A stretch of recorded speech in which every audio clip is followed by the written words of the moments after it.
আল্লাহ বললেন মুসা পড়ো লা ইলাহা ইল্লাল্লাহ। মুসা আলাইহিস সালাম কয় মাবুদ এটা তো জাতীয় জিকির, সবাই জানে। জানে না, জানে না লা ইলাহা ইল্লাল্লাহ এমন কেউ আছে? কথা কন, জানেন না আপনারা? কথা বলেন, জানেন না? মুসা আলাইহিস সালাম বললেন আল্লাহ এটা জাতীয় জিকির কইলেন কেন?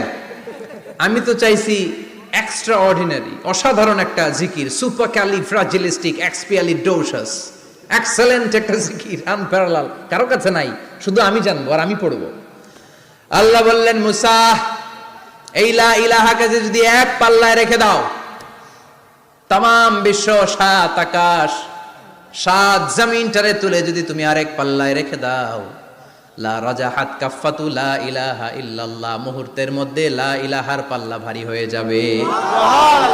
ও মুসা তুমি যতই এক্সক্লুসিভ জিকির চাও, লা ইলাহার চেয়ে দামি জিকির আমার কাছে